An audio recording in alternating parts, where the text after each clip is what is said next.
আজকের এই বিক্ষোভ সমাবেশের সম্মানিত সভাপতি, জাতীয় পার্টির সম্মানিত মহাসচিব সহ জাতীয় পার্টির সম্মানিত প্রেসিডিয়াম সদস্যবৃন্দ, জাতীয় নেতৃবৃন্দ, মহানগরীর উত্তর দক্ষিণ সহ বিভিন্ন অঙ্গ সহযোগী সংগঠন এবং বিভিন্ন এলাকা থেকে আগত আমার ভাই ও বোনেরা, আসসালামু আলাইকুম ওয়া রাহমাতুল্লাহি ওয়া বারাকাতুহু।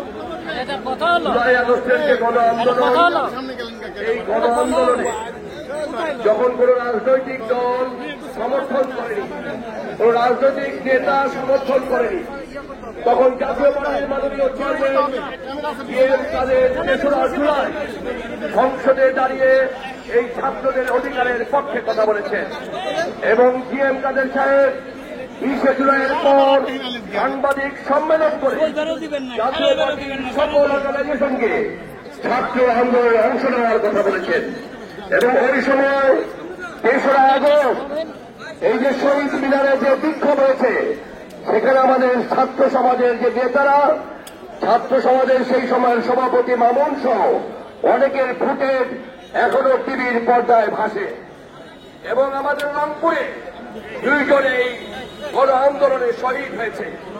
তাহলে আমরা কেন রাজনীতি করতে পারবো না? আমরা কোন চোর পাটপাট ডাকাত না। আমরা 90-এ ভেঙে যাইনি, 2006-এ আমরা ভেঙে যাইনি, এখন আমরা ভেঙে যাইনি। জাতীয় পার্টির শান্তির জন্য এখানে চাঁদাবাজদের কোন অবস্থান নাই, লুটেরাদের কোন অবস্থান নাই, দখলদারদের কোন অবস্থান নাই। আমরা শান্তিপ্রিয় রাজনৈতিক দল। বাংলাদেশে যে 3টি রাজনৈতিক দলের মূল ছোটখাটো দল, বিএনপি, আওয়ামী লীগ এবং জাতীয় পার্টি, এই 3টি দলই বাংলাদেশের রাষ্ট্র ক্ষমতায় ছিল। আজকে কেন আমাদেরকে বাইরে রাখা হচ্ছে?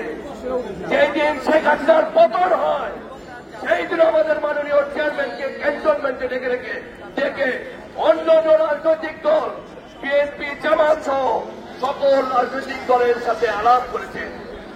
ওই দিন বঙ্গভবনে ডেকে সিএম কাদের সাথে আলাপ হয়েছে। এর পরবর্তী পর্যায়েও একাধিকবার আলোচনা হয়েছে। তার কিসের ষড়যন্ত্র, কিসের ইঙ্গিত? কোন ইঙ্গিত জাতীয় পার্টির কর্মীরা মেনে নেবে না। বাধা দিয়ে আমাদেরকে দমন করতে পারবেন না। আমরা সৈনিক 90-এর পরবর্তী পর্যায়ে প্রায় 144টি মিটিংয়ে 144 দ্বারা জারি করে আমাদেরকে দমন করতে পারেনি।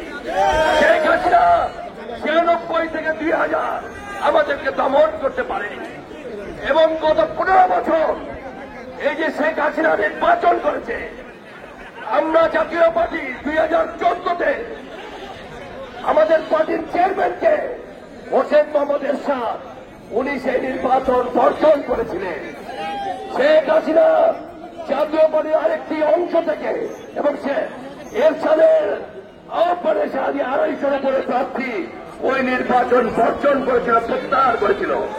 হাতে গোনা 40-42 জন প্রার্থী নির্বাচনে অংশ নিয়েছিল। 14 নির্বাচনে জাতীয় পার্টি অংশ নেয়নি, আওয়ামী লীগ চেন করে সেই নির্বাচন করেছিল। 14 পরবর্তী পর্যায়ে মেয়র নির্বাচন হয়েছে, স্থানীয় সংসদ নির্বাচন হয়েছে, যত নির্বাচন হয়েছে 18 সংসদ নির্বাচন হয়েছে। সকল নির্বাচনে বিএনপি, জামাত, ইসলামী শাসনতন্ত্র সহ বাংলাদেশের 31টি দল অংশ নিয়েছে। তারা নির্বাচন করা অপরাধী না, আমরা নির্বাচন না করে কেন অপরাধী হব? এই বৈষম্য আমরা মানব না। আমাদেরকে বাধা দিয়ে রাখতে পারবেন না। আমরা সবের মতো রাস্তায় নেমে এসেছি। একটা জিনিস মনে রাখবেন, এই রক্তাক্ত রাজপথের 4 শ্রমিকদের জন্ম হয়েছে। দরকার বলে আবার রক্ত দিব, আমাদের অধিকার আদায় করব। বাংলাদেশে বিএনপি, আওয়ামী লীগ, জামাত এবং অন্যান্য রাজনৈতিক দল কোন পদের চেয়ারম্যানকে কার্যক্রম কি আদালত থেকে নিষেধাজ্ঞা আসে? সিএম কাদের উপর নিষেধাজ্ঞা কেন আসবে? যারা সিএম কাদেরকে মানেন না, তারা আলাদা রাজনীতি করে। যদি কমরে মুরুদ থাকে, তাহলে আলাদা রাজনীতি করেন। সিএম কাদেরকে নিয়ে এত কেন টানাটানি? যদি তাকে বহিষ্কারের প্রত্যাহার করতে বলেন তাহলে তার নেতৃত্ব কেন মানেন না? অন্য কোন রাজনৈতিক দলে এই ধরনের বৈষম্য হয় না।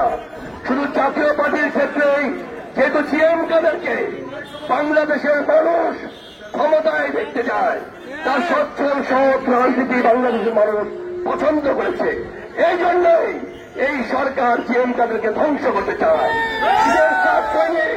জিএম কাদেরের সৈনিকরা যতক্ষণ পর্যন্ত জীবিত থাকবে জিএম কাদেরকে আপনারা ধ্বংস করতে পারবেন না।